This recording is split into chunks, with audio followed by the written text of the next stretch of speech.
سر 26ویں ترمیم کے وقت اس میں تو کوئی شک نہیں ہے کہ آپ لوگوں نے بڑا ساتھ دیا حکومت کا، کچھ اپنی منوائی کچھ ان کی مانی، لیکن بعد میں آپ لوگوں نے یہ اعتراض اٹھا دیا کہ بہت سے ایسے وعدے تھے جن پر عمل درآمد نہیں ہوا، چاہے وہ مدرسہ اصلاحات کا معاملہ ہو، لیکن اب جو ہے وہ 27ویں ترمیم کی بازگشت چل رہی ہے۔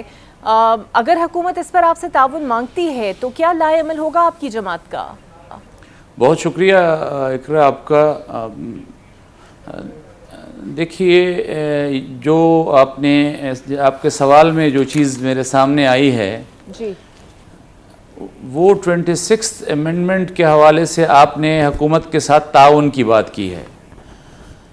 میں ایک چیز ریکارڈ پہ رکھنا چاہتا ہوں، وہ یہ کہ 26ویں ترمیم میں جس قسم کی چیزیں وہ سامنے لا رہے تھے، اس کے بارے میں مولانا فضل الرحمان صاحب نے ایک لفظ استعمال کیا تھا کہ کالا ناگ تھا، اور وہ کالا ناگ جو ہے وہ پاکستان کے آئین کو بھی اس نے ڈسنا تھا، پاکستان کے جمہوری نظام کو بھی اس نے ڈسنا تھا۔ یہ مولانا فضل الرحمان صاحب نے تقریباً 1 مہینے کی محنت، اور اس 1 مہینے کی محنت میں حکومت کو بھی اور اپوزیشن کو بھی، پی ٹی آئی کے تمام لوگوں کو بھی آن بورڈ رکھا، اور اس ناگ کا جو ہے وہ زہر بھی نکالا اور اس کے دانت بھی توڑے۔ لیکن اس میں جو چیز ہے وہ یہ چیز ریکارڈ پہ رہے کہ حکومت نے جو جمعیت علماء کی طرف سے کچھ ایک مطالبات تھے، اس میں ایک مدارس کے رجسٹریشن کے حوالے سے بھی مطالبہ تھا، جس میں اب اس وقت ڈیلیٹ جو ہے وہ کہ حربے استعمال کیے جا رہے ہیں، ٹیکٹکس استعمال کیے جا رہے ہیں، اور یہ حکومتوں پر اعتماد کے حوالے سے ہمیشہ سے بھی ایک مسئلہ رہا ہے کہ حکومتوں کو جب کسی حوالے سے ایک ایشو درپیش ہوتا ہے تو وہ اس وقت تو وعدے بھی کرتے ہیں، آپ سے معاہدات بھی کرتے ہیں، لیکن جب وہ ایک چیز پوری ہو جاتی ہے تو پھر وہ اس حوالے سے دلچسپی نہیں رکھتے۔ تو یہ جو ہے یہ ایشو ہر حکومت کے ساتھ رہا ہے، یہ صرف اس حکومت کے ساتھ نہیں ہے، ہمیشہ حکومتوں کا یہ ایشو رہا ہے۔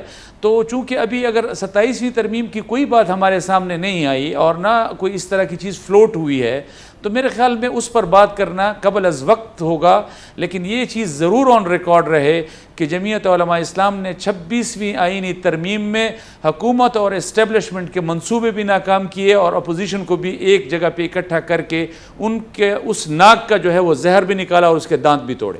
بالکل صحیح۔ اور سر آپ یہ درست ہے کہ آپ لوگوں نے انہیں ناک سے تشبیہ دے دی، جس کا زہر بھی آپ نے نکال دیا، لیکن کیا وجہ ہے کہ آپ لوگ حکومت کو درست نہیں سمجھتے، لیکن پھر جو قانون سازی کا موقع ہے تو پھر ان کا ساتھ بھی دے دیتے ہیں، سینٹ انتخابات میں بھی اتحاد کر لیتے ہیں، حالانکہ آپ لوگ سمجھتے ہیں کہ وہ حکومت کرنے کے اہل نہیں ہے کیونکہ وہ سیٹیں ان کی نہیں ہیں، نمائندگی بھی زیادہ چاہتے ہیں، مخصوص نشستیں بھی رکھ لیتے ہیں، جو آپ لوگوں کا بھی حق نہیں تھا؟ بڑا اچھا سوال کیا آپ نے اقرا۔ دیکھیے، پہلی بات یہ ہے کہ 2018 کا نظام ہو، الیکشنز ہوں، 2024 کے الیکشنز ہوں، اس سے پہلے بہت کچھ ایسا ہوتا رہا ہے، میں زیادہ ماضی میں نہیں جاؤں گا، کہ اسٹیبلشمنٹ کی مینجمنٹ اور اس کے کنٹرول کے بغیر کبھی بھی پاکستان میں الیکشنز نہیں ہوئے، لیکن 2018 کا جو الیکشن تھا، پھر اس کے بعد 2024 کا جو الیکشن تھا، وہ الیکشن نہیں تھا، وہ الیکشن کے نام پہ ایک دھبا تھا جو ہوا اس نظام کے ساتھ، جو کھیل کھیلا گیا۔ لیکن دیکھیں، آپ کے پاس 2 طرح کے آپشنز موجود ہوتے ہیں، ایک یہ کہ آپ اس نظام سے نکل کر پھر ایک انقلابی راستے کی طرف جائیں، یا اس نظام کا حصہ رہتے ہوئے پھر آپ اس میں اصلاحات کی طرف جائیں۔ تو ہم اس نظام کا حصہ ہیں، ہم سن 73 کے آئین کو مانتے ہیں، ہم جمہوریت کو مانتے ہیں، آپ پاکستان کے ریاست کے ساتھ کمیٹڈ ہیں، ہم پارلیمنٹ کی بالادستی کو مانتے ہیں۔ تو یہ تحفظات ہوتے ہوئے کہ 2018 کا الیکشن بھی کنٹرول اور مینج تھا، 2024 کا الیکشن بھی کنٹرول اور مینج تھا، یہ تحفظات ہوتے ہوئے ہم اس نظام کا اس طرح حصہ ہیں جس طرح پی ٹی آئی اس نظام کو نہ مانتے ہوئے بھی کے پی کی حکومت میں بیٹھے ہوئے ہے، وہ اس کو انجوائے کر رہے ہیں، وہ پارلیمنٹ میں بیٹھے ہوئے، وہ تمام کمیٹیز میں بیٹھے ہوئے، وہ جوڈیشل کمیشن میں بیٹھے ہوئے، وہ اس نظام پر ان کو تحفظات ہیں، وہ اس کو نہیں مانتے لیکن اس نظام کا حصہ ہیں۔ بالکل جمعیت علماء اسی طرح اس کا حصہ ہے۔ جہاں تک سینٹ کے الیکشنز کی بات ہے، تو سینٹ کے الیکشنز میں پی ٹی آئی کی حکومت، کے پی کی حکومت کے لیے یہ ایک خفت کی بات تھی، ایک شرمندگی کی بات تھی کہ جمعیت علماء اسلام سمیت جتنی بھی متحدہ اپوزیشن ہے ان کے 53 ممبرز تھے، اور اپوزیشن کے پاس، حکومت کے پاس 92 ممبرز تھے۔ اور اپوزیشن جو ہے وہ 5 ممبران کو وہ الیکٹ کرواتی ہے اور حکومت 92 ممبران کے ساتھ 6 ممبران کو وہ الیکٹ کرواتی ہے، اور وہ بھی بلا مقابلہ اس لیے کہ ان کو خطرہ درپیش ہوتا ہے کہ اگر سیکرٹ بیلٹنگ ہوگی تو ہم یہ 6 نشستوں میں سے بھی اکثر نشستیں ہار جائیں گے. تو یہ ان کی مجبوری تھی، ہماری تو کوئی مجبوری نہیں تھی. ہم نے تو ہمارے پاس تو جتنے ممبران تھے اس کے مطابق ہم اپنے سینٹ کے ممبران لے آئے ہیں. یہ ایشو اگر ہے، یہ سوال اگر ہے تو حکومت سے بنتا ہے کہ 92 ممبرز پر آپ نے 6 ممبران کو کیسے قبول کیا اپوزیشن کے ساتھ، یہ ان سے پوچھنے کا سوال ہے. باقی یہ نظام ہے، اگر ہم نے اس نظام میں رہنا ہے، اگر ہم نے اس آئینی حدود میں رہنا ہے تو پھر ہم ضرور اعتراضات کریں گے کنٹرول اور مینجڈ الیکشنز پر، لیکن پھر ہم اس کی اصلاحات کی بات کریں گے ود ان سسٹم سے باہر نکل کر تو پھر ہم شاید ریاست کو کمزور کریں گے، اس کا فائدہ نہیں کریں گے. بالکل صحیح. سر میں چاہتی ہوں آپ اس بات پر بھی روشنی ڈال دیں کہ وفاقی وزیر داخلہ بھی الزام لگاتے ہیں کہ ایک اہم صوبائی عہدیدار ہے جس کا تعلق ڈیرہ غازی خان سے ہے اور وہ طالبان کو ہر ماہ ایک بھاری رقم دیتا ہے. آپ کی جماعت کا اچھا خاصا وہاں اثر و رسوخ ہے، آپ بتا سکتے ہیں وہ کس کی جانب اشارہ کر رہے ہیں؟ انہوں نے ڈیرہ غازی خان کا لفظ استعمال نہیں کیا، انہوں نے ڈیرہ اسماعیل خان کا لفظ استعمال کیا. اور بدقسمتی سے ہمارے صوبے کی اس کٹ پتلی وزیر اعلیٰ کا تعلق بھی ڈیرہ اسماعیل خان سے ہے. لیکن میرا جو ہے، اور ان کے بارے میں یہ الزامات صرف محسن نقوی صاحب نے یہ ٹویٹ نہیں کی، آپ پورے علاقے میں چلے جائیے. ڈیرہ اسماعیل خان میں آپ صحافی ہیں، آپ خود چلے جائیں، آپ کسی کو بھجوائیں. ڈیرہ اسماعیل خان کا ایک بچہ وہاں زبان زد عام ہے کہ وزیر اعلیٰ صاحب جو ہے وہ بھتہ دیتے ہیں.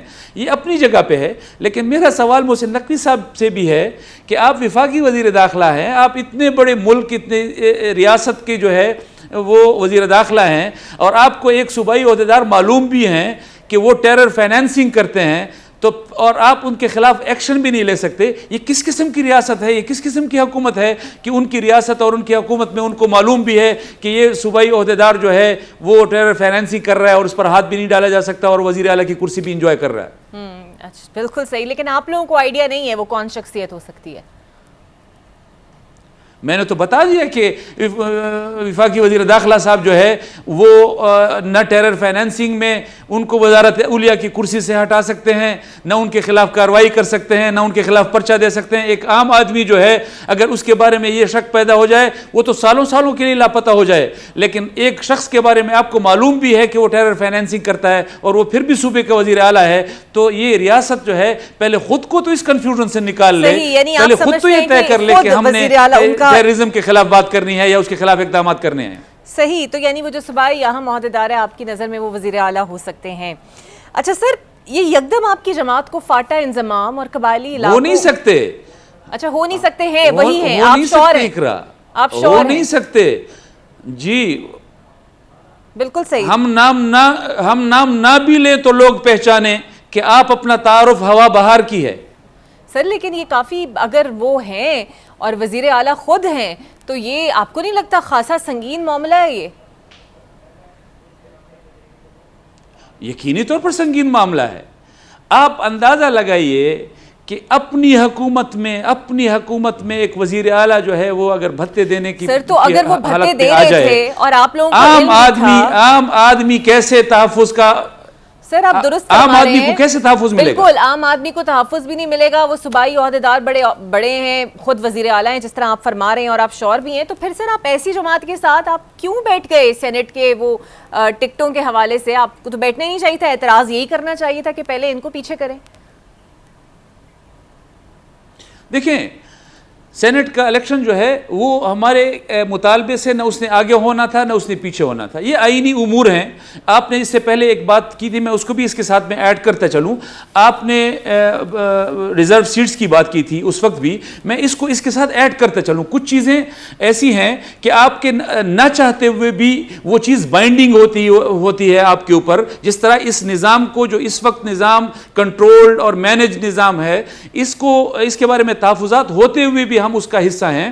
دیکھیں ہم نے تو جب سپریم کورٹ نے منصور علی شاہ صاحب کے بینچ نے جب فیصلہ دیا تھا اس وقت ہم نے کہا تھا کہ ہم اس کے خلاف اپیل میں نہیں جائیں گے اور ہمیں اس فیصلے سے جزوی طور پر اتفاق ہے. یہ پی ٹی آئی کو یہ سیٹیں ملتی ہیں تو مل جائیں, لیکن اس کے بعد جب سپریم کورٹ کا فیصلہ آیا تو وہ بائنڈنگ ہوتا ہے تمام پر, اور اگر ہم اس کا انکار بھی کریں گے تو وہ سیٹیں پی ٹی آئی کو نہیں ملنی, وہ سیٹیں مسلم لیگ اور پیپلز پارٹی میں تقسیم ہونی ہیں. سر آپ کا موقف آگے, مجھے بس ایک آخری سوال کا جواب سینٹ کا الیکشن بھی ہونا ہے,